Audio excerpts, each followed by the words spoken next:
Well, good afternoon.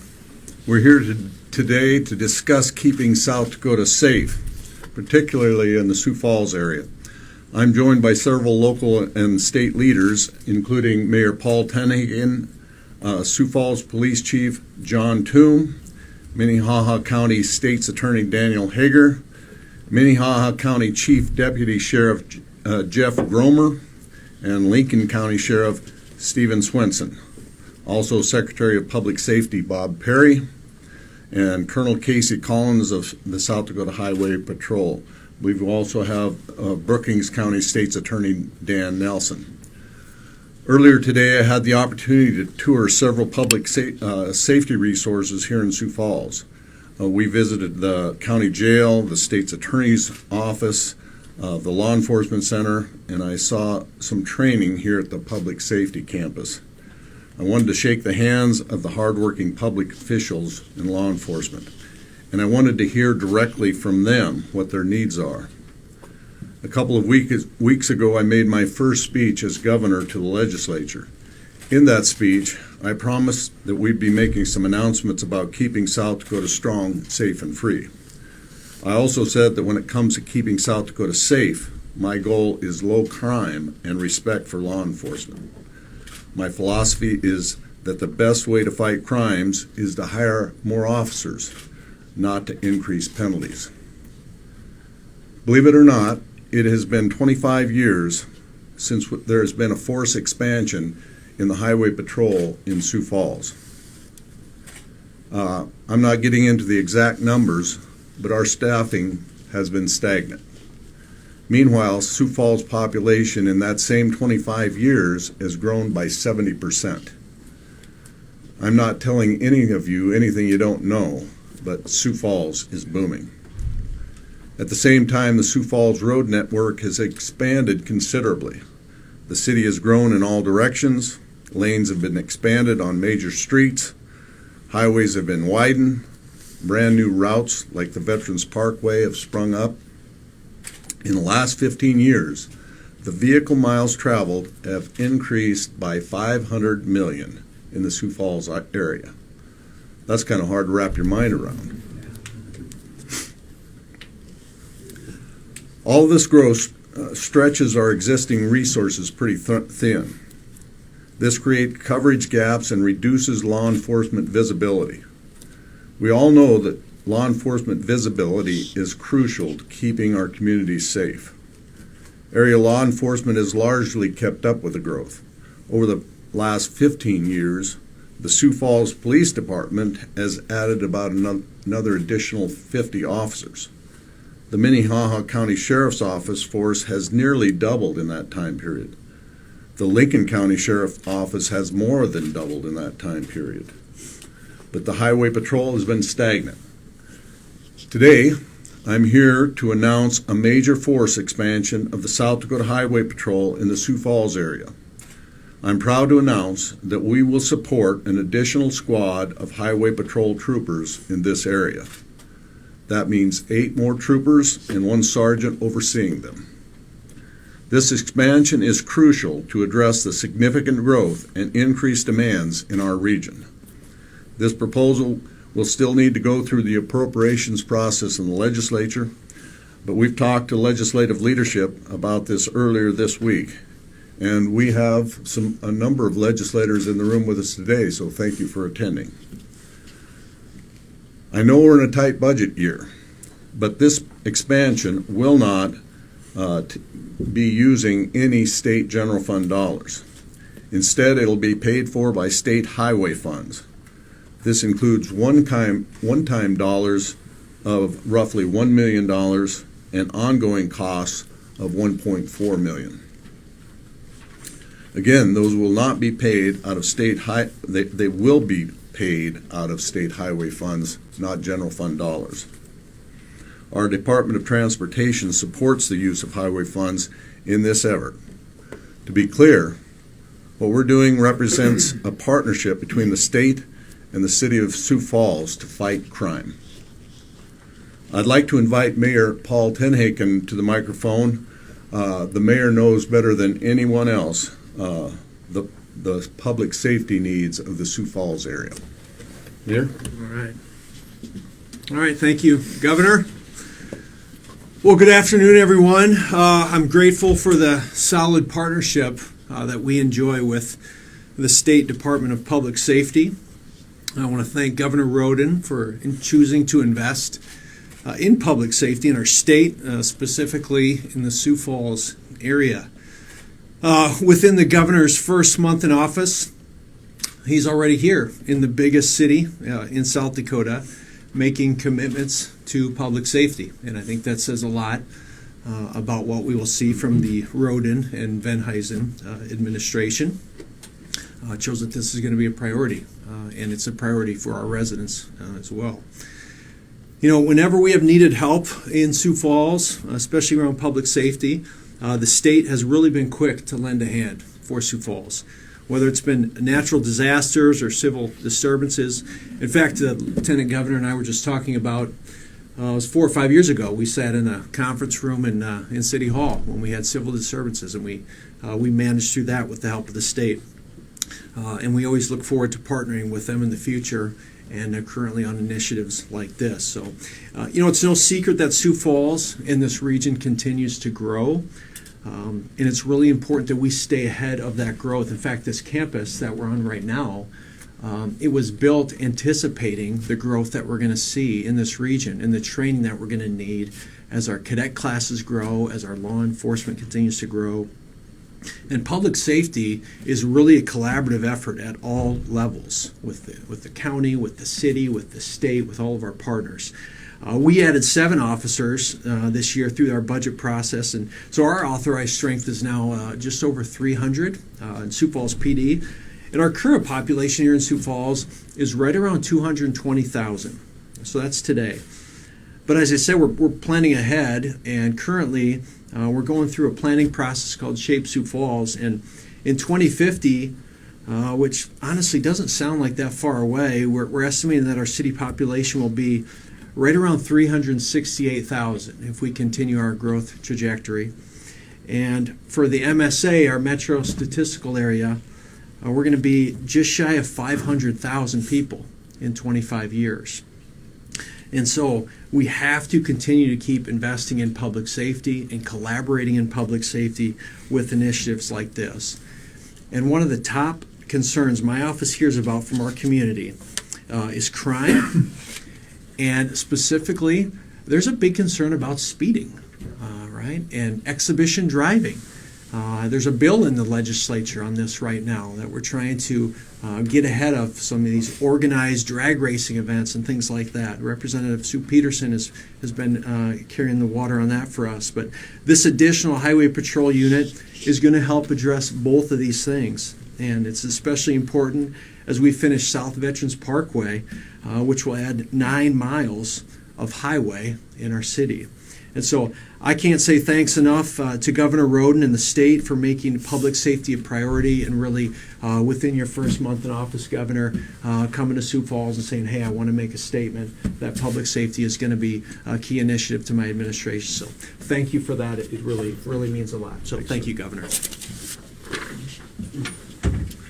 Well, next I'd like to invite my Lieutenant Governor, Tony Venheisen, to the microphone.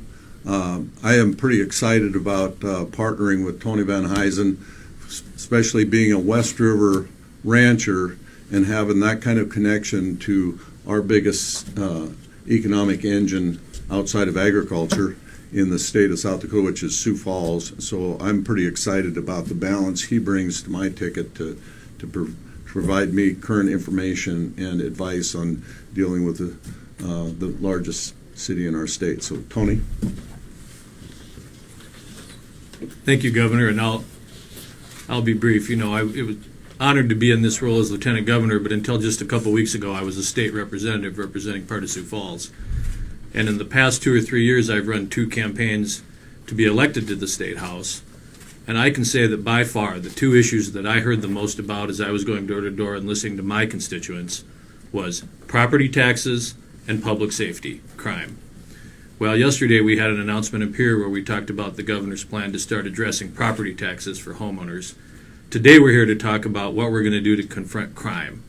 We know, and the mayor laid it out very clearly, Sioux Falls is growing, it's growing fast, and it's changing as it grows. We're confronting the kind of big city problems that we didn't used to think of in Sioux Falls. And as we do that, we need to continue to have a partnership between the city and the state. As the mayor said, that's been a strong partnership for years. When I was chief of staff, he and I worked closely together on some of those issues. And this is a major step on the part of the state to continue to support the city and make sure that this stays a safe place for people to live and work and raise their families. So I'm proud to be here today on behalf of our city and on behalf of the state. Thank you.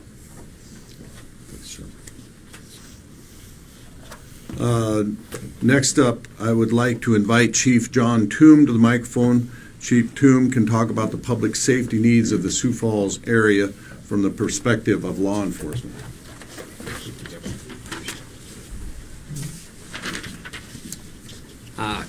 Good afternoon. It's my honor to be here, Chief John Toom, Sioux Falls Police Department.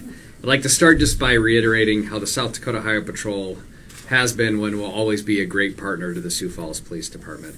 And we're grateful we'll be able to grow and strengthen this partnership through this. I kind of tell other people around the state, our first call is always to the Highway Patrol when we need help, and they always answer that call.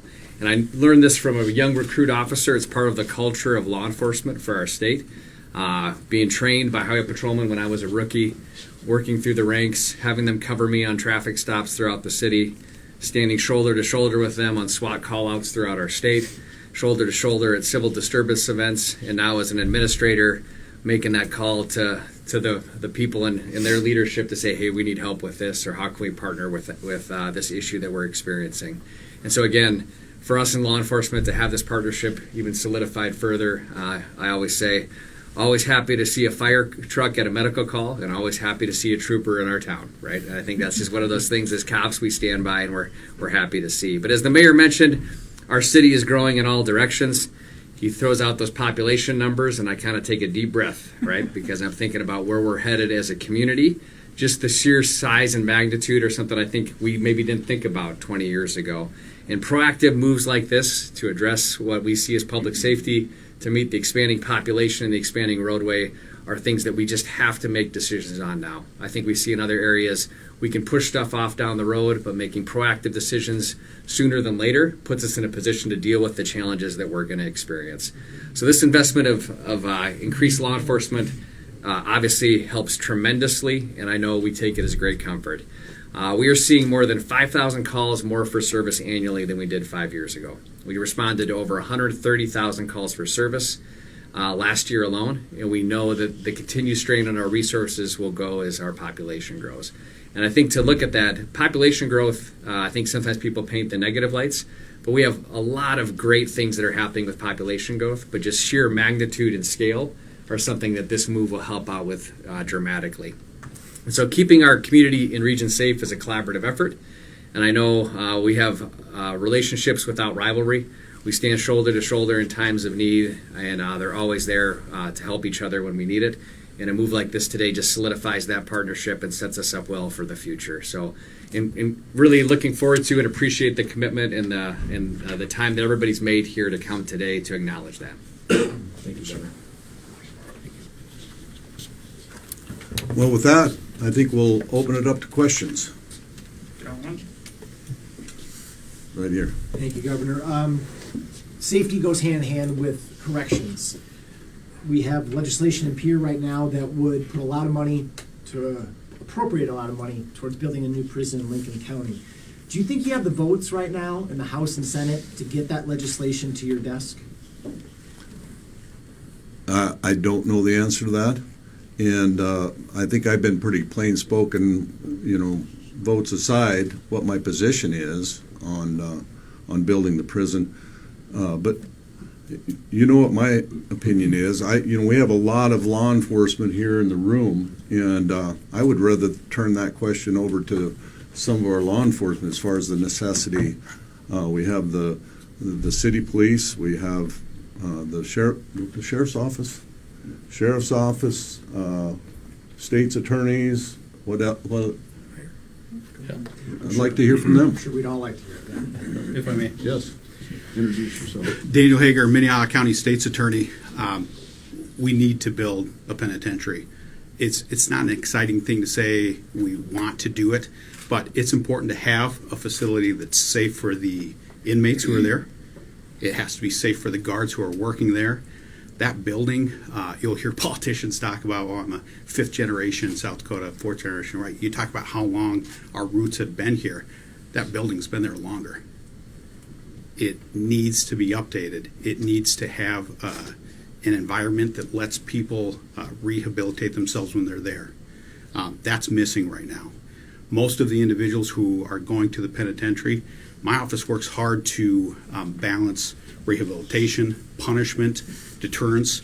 We have the pleasure of seeing the good work that law enforcement is doing to keep our streets safe, to keep our community safe. And when we're working and getting someone sent to the pen, it has to be safe for that individual. It has to be safe for those guards. They have to come out rehabilitated, because most of those individuals are getting released back into our communities, right? They're paroling into Sioux Falls, they're paroling into Rapid City, they're paroling into their home communities. And we have to have a facility that's helping them come out better than when they went in. There are also individuals who are going to stay there for their entire lives. It has to be safe for them, and it has to be safe for those correctional officers who are working there. So it has to be built. It's a public safety issue, and so I appreciate the governor's support on that, law enforcement support. I'm happy to support that as well. I'd like to chime in too on the vote question, and I'll probably spend a little bit of this weekend on behalf of the governor and others trying to help shore up some votes, but I'm going to echo what State's Attorney Hager just said. And as someone who spends a fair amount of time up the hill and goes to programs, been to Springfield, I'm recording a podcast actually next week up in the prison in a glorified closet.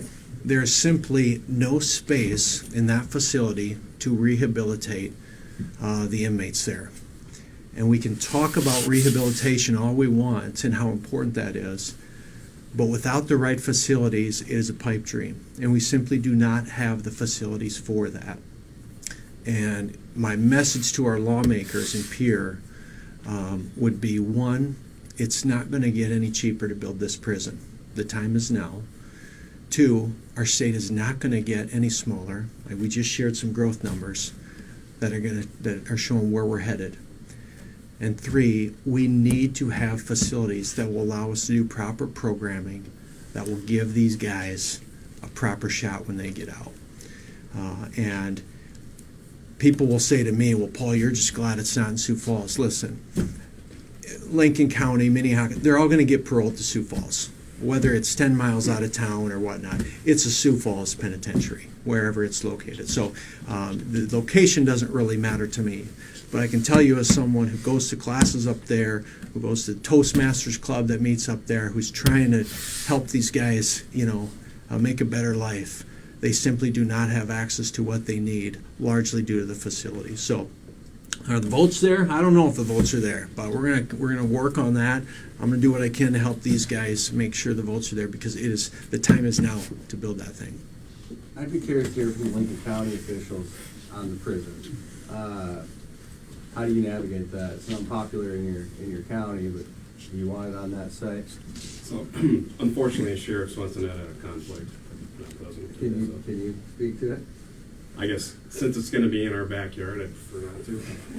Fair. Can we talk about crime generally just for a second? We've got another briefing next week. We do a semi-annual briefing on crime coming up on Tuesday. The message out of that every 6 months is our crime rate is not going up. Not to anybody's detriment here, but that's what this sounds like. This sounds like we have a crime problem because we're adding more. Do we have a crime problem in Sioux Falls? There's a chance to message that to the state. Yeah, I encourage you to tune in to next Tuesday's public safety press briefing, as you'll see some news that's really encouraging, right? But what we're talking about, it's a great question. We talk about just economies of scale, right? About how the state is growing, how the community is growing, but additionally to what the gentleman before us talked about, just the recidivism issues and the need for programming. And I think if we look at a state that's I mean, the mayor always points this out. We added Aberdeen every 5 years. I might be off a little bit, right? But for our growth and our scale, the state is also experiencing growth in a lot of ways as well. And so I think if you tune into that, you'll see some positive numbers. We look for stability, and I think we see stability, but we also see recidivism rates going up, and we also want to be really just the economy and scale of people that are coming into our state, and just we have more people, right? And again, on the prison side too, it's kind of interesting. It's a good question. I have a unique perspective. My dad was the prison chaplain when I was a little kid, late 80s, early 90s. And I walked in, back then you had a little more access than you used to. And I remember peering down the hallway and seeing the setup of the old prison and where it was at. And then to return as a lieutenant prior to some events up at the penitentiary and look down the same hallway and see that absolutely nothing had changed, right? It was the same structure, the same setup. And I think if anything, if you want to look at it from a standpoint, we've probably got really good value. I kind of equate it to this public safety campus. And the longer we wait to build something, the more it costs. But the training and the things that we get here already are seeing through a modern facility. And again, I'm not an expert on corrections or prisons, but I think there's some opportunity there for that. But the message being, people think that there's crime on the streets if you go downtown or if you go to these places. Is there crime on the streets? Are the streets safe? The streets are safe. There'll always be a need for law enforcement. We don't want to give people a naive perspective that we're not going to have work to do, right? But part of producing less work for law enforcement is, again, I'll take this opportunity to plug mentorship again, which I've done frequently, is the preventative work, but also the work once people get in the system to keep them on the right path. And I think a plan that proposes that from a law enforcement standpoint, we're like anybody else, we'd like a little less work to do, right? But some of that preventative measure and work is how we get to that point. So I'd like to get back to the Highway Patrol expansion. I'd like to hear from the Highway Patrol about the need and responding to calls. And are there instances where you're shorthanded? Casey Collins, Superintendent Highway Patrol. When we see the roadways grow, when we're adding lanes, when we're adding new highways, there are traffic crashes that increase. There's calls for service that increase. And so those things have definitely have happened, and we appreciate the governor's support, and this is a direct response to that. Calls for service, in short, are increasing. But are you shorthanded? Are we shorthanded? We're opening a hiring process. I'll take this opportunity to plug that in right now. We're opening a hiring process here in March 14th, matter of fact. And yes, we're hiring. We have openings across the state, and this will give us some more openings that we'll need to fill. But yeah, we're committed to that. So. And he said this is a new unit. There are 8 new officers, patrol officers, and 1 supervisor, so 9. Yes, sir. So it'd be a squad of 9. Where would this unit be stationed out of the same headquarters? Yes, sir. Okay. Yep. Maybe this is a question for you, but let's assume that gets added. The legislature goes through, we get 8 new troopers and 1 new legislator, or 1 new supervisor. Does that get you, when you look at population, when you look at road miles, does that get you where you want to be, or is that a good start? I think everything is a good start in law enforcement. It's a lot of reactionary work, and so we'll see where that goes. But I think this is a great first step in moving towards the right direction. And again, appreciate the governor's support in that. What's your authorized FTE or force certified officers? Our current authorized strength is 201 sworn. And this will go up to by 9. Correct. If approved. And then 1.4 million in one-time money, or 1 million in one-time money. 1 million one-time money and 1.4 in ongoing. I think you were talking the total force in the Highway Patrol. The force in Sioux Falls area, I believe, is 24. It would be 27, sir. There's 27 now, and we're adding. Oh, sorry. And we're adding 20. We're adding 9. And we're adding 9. So it's a proportional increase to the force of troopers in the Sioux Falls area.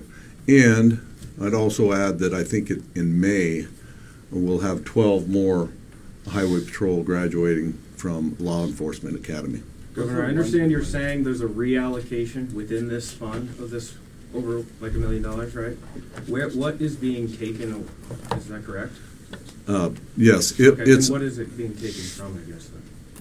It's other fund spending authority, but as a former member of Appropriations, I would let Tony kind of explain the details of the dollars coming out of the State Highway Fund.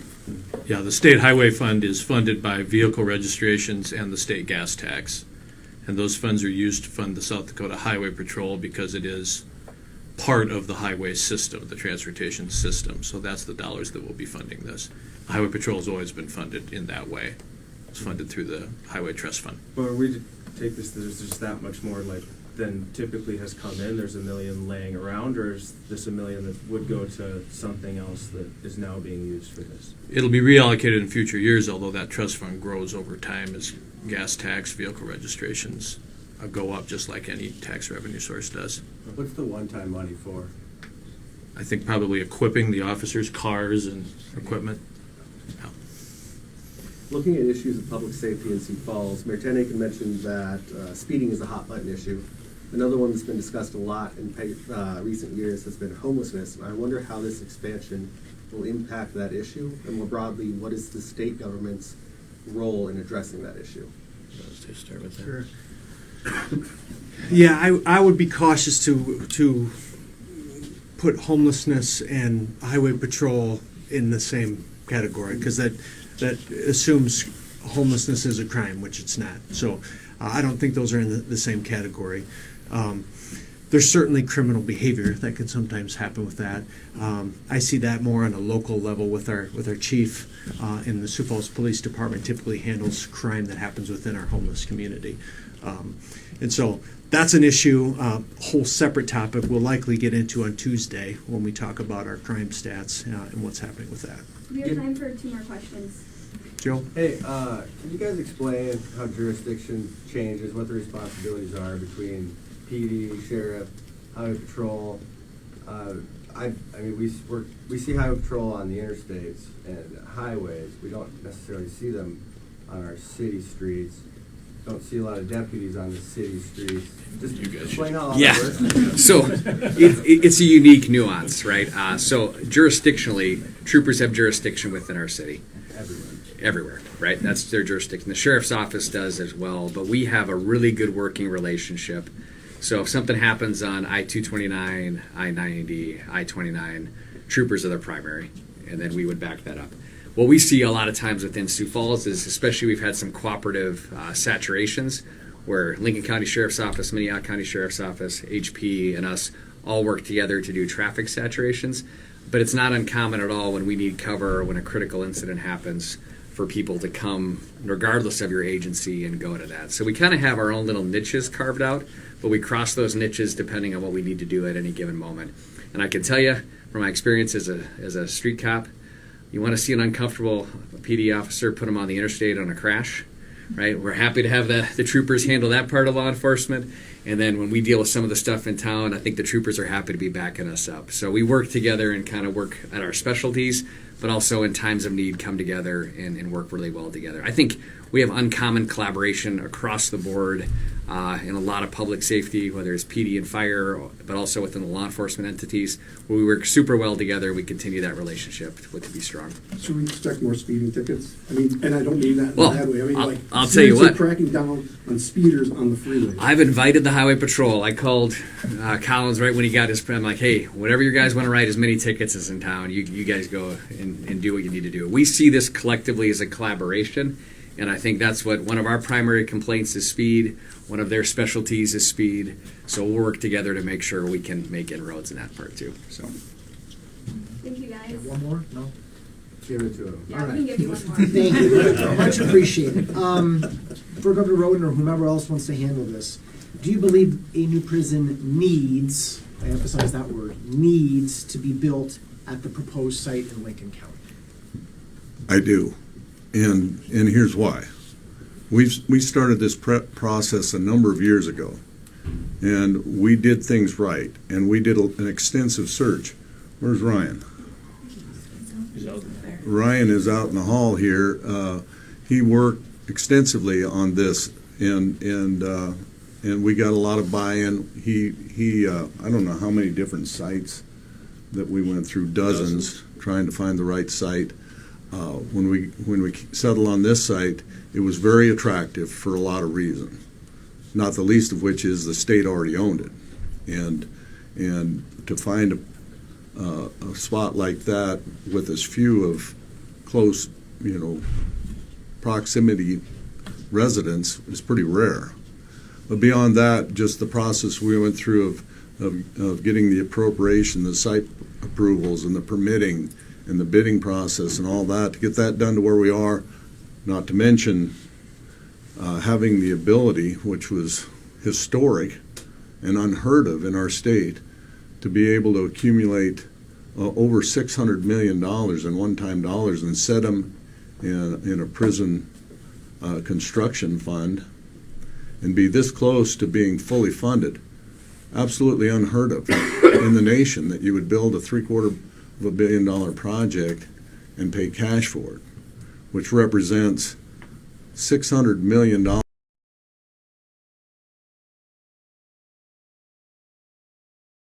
time dollars and set them in a prison construction fund and be this close to being fully funded. Absolutely unheard of in the nation, that you would build a $750 million project and pay cash for it, which represents $600 million in savings to the taxpayers, the citizens of this state, ongoing. So yes, I am absolutely convinced in my heart of heart it's the right place to build it. It's the right time to build it. Thank you, guys. Thanks, everyone.